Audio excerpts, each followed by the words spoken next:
El tema del estudio prehispánico es muy discutido por diferentes investigadores y podría decirse que por los países que estuvieron incluidos en el territorio de la época.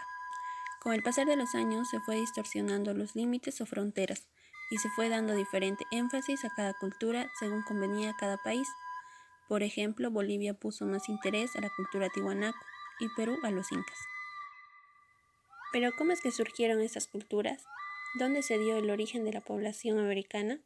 Para estas preguntas se da una variedad de respuestas desde el punto bíblico en el Antiguo Testamento, hasta la opinión de investigadores que dicen que la población habría llegado desde Australia. Pero la idea más aceptada fue la del norteamericano Hertling, que decía que la población americana tiene origen asiático y su llegada fue a través del estrecho de Bering. Y por último también se dijo que los habitantes americanos llegaron de diferentes continentes y de distintas maneras, una de ellas por navegación.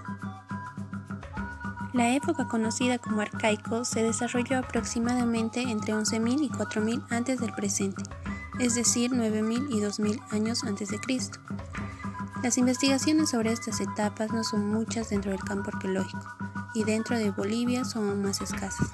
En 2012, por medio de investigadores bolivianos, se descubrió que en Lípez Potosí existió presencia humana de 10.900 años de antigüedad en el territorio boliviano. En el siglo XXI, la arqueología toma nuevos rumbos, ya no estando centrada solamente en Tiwanaku, sino que buscaba nuevas investigaciones en otras regiones dentro del país boliviano, como por ejemplo las Tierras Bajas. Se descubrió que algunas islas de bosques en los llanos de Mojos son en realidad acumulación de desechos alimenticios, restos de fauna y material orgánico de cazadores y recolectores que vivieron allí por lo menos unos 10.000 años. Es uno de los periodos más importantes en el desarrollo sociopolítico de las poblaciones prehispánicas, entre 2.000 años antes de Cristo a 400 y 500 después de Cristo. Se caracteriza por el surgimiento de la agricultura como un eje productivo.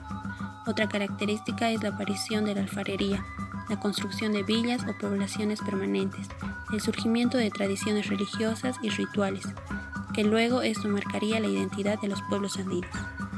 Los diversos estudios fueron promovidos en Bolivia en 3 grandes regiones: la cuenca del Titicaca, ligada a la cultura chiripa, Oruro y los valles de Cochabamba relacionados con el desarrollo de Huancarani, y Santa Cruz. Más escasos son los datos de la Amazonía Mojos y el Chaco. Algunos españoles cronistas identificaban a Tiwanaku como el lugar de origen de la humanidad, y que allí se encontraban las raíces de la civilización sudamericana más conocida como la época de los incas. Debido a esto fue considerado como uno de los sitios más importantes del mundo prehispánico. Este sitio arqueológico atrajo a muchos investigadores extranjeros para realizar estudios sobre la cultura, pero fue hasta el siglo XX en el gobierno de Pando que se dio paso a la excavación con la condición de que las piezas encontradas pasaran a formar parte del museo arqueológico. De esta manera encontraron monolitos, cerámica y una escalinata. Desde los años 90 se viene haciendo investigaciones y excavaciones a Tiwanaku, dando así nuevas ideas y descubrimientos de esta cultura. Algunos resultados fueron que Tiwanaku fue un centro urbano y como estado, que fue formado por diferentes grupos étnicos y sociales. De esta manera fueron incluyendo diferentes tipos de estudio de arqueología, etnohistoria, hipótesis lingüísticas y en últimos años estudios médicos y biológicos estudiando los restos óseos. Dentro del periodo intermedio tardío, se estableció que luego de la caída de Tiwanaku tuvo lugar una atomización en desarrollos regionales, aclarando así el panorama histórico-cultural de la región, ubicando a los señoríos en una etapa intermedia entre Tiwanaku e Inca. Los señoríos formaron organizaciones colectivas con autoridades y territorios que no constituyen a un estado, aunque tengan autoridades de gobierno, territorio y algún tipo de instituciones sociales y rituales distribuidos entre la población. En lo político se tiene federaciones y confederaciones en la región del Altiplano Sur. En cuanto al material cultural arqueológico que se tiene, se estableció que chulpas, torres funerarias y pucaras, sitios defensivos de altura, son los elementos característicos de este periodo. Este periodo es el más corto dentro de la cronología, pero el que llevó a grandes cambios a las sociedades andinas. Fuentes históricas dicen que la presencia inca en los Andes fue ubicada desde el centro del Cusco.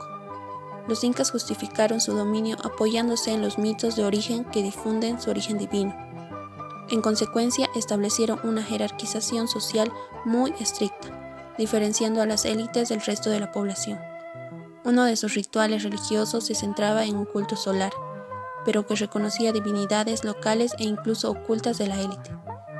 A nivel político, la expansión territorial hacia diferentes partes de los Andes a partir del Cusco implicó el sometimiento y la alianza de diferentes tipos de poblaciones, convirtiendo el territorio en un espacio multiétnico y multinacional, bajo la dirección de un solo gobierno. Su política estaba basada en la estrategia militar y sociopolítica. Otro cambio ejercido por los incas fue el movimiento de poblaciones y su implantación en nuevos territorios, que originaron el surgimiento de los mitmas. El pago hacia el imperio se daba a través de la mano de obra, lo que implicó la consolidación de grupos especializados en determinadas actividades, como el de los alfareros, mineros, agricultores. Todos estos aspectos cambiaron diametralmente el panorama social, político y cultural de los pueblos y se convirtieron en la antesala a la llegada de los españoles.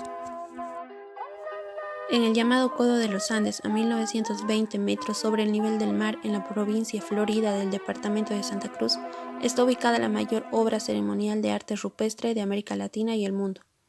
Una imponente y gigantesca roca completamente labrada en su dorso, conocida como el Fuerte de Samaipata.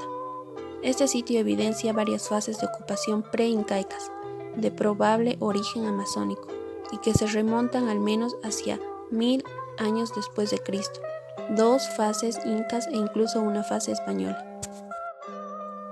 Es muy poco lo que se sabe del pasado prehispánico del Chaco. Los estudios arqueológicos en la región son mayormente del Chaco argentino y solo durante los últimos 10 años se han venido realizando prospecciones en los valles de Chuquisaca y Tarija, lo que han permitido inferir que hubo contactos muy tempranos con las tierras altas. El pasado de la región amazónica fue y es todavía menospreciado. Posiblemente esto se deba a un marcado andinocentrismo de los estudios arqueológicos y también a que los restos culturales se preservan menos en climas húmedos. Asimismo juega un papel importante la imagen de zona marginal que dejaron los incas y enfatizaron los españoles. Sin embargo, las investigaciones arqueológicas llevadas a cabo en la región amazónica, especialmente en los llanos de Mojos de Bolivia, dan indicios de que esta región estuvo densamente poblada entre el 400 y 1400 después de Cristo, es decir, mucho antes de la llegada de los españoles. Datos arqueológicos y registros en la Chiquitanía denotan que la población de estas regiones se remonta por lo menos al 500 después de Cristo. Al parecer, dichas poblaciones constituían sociedades con niveles de complejidad poco entendidos y discutidos por los investigadores. La arqueología del departamento de Santa Cruz, como parte del conjunto en las tierras bajas, no fue muy explorada. Sin embargo, existen algunos documentos que presentan datos muy interesantes sobre la producción cultural prehispánica de sus antiguos habitantes, como datos sobre el puente Piedra Marcada San Ignacio de Velasco y Pailón. Es importante mencionar que en la obra de Riester existe un buen compendio de sitios de arte rupestre en todo el departamento. De esta manera, por diferentes momentos marcados en la historia, es que logra nacer la época prehispánica.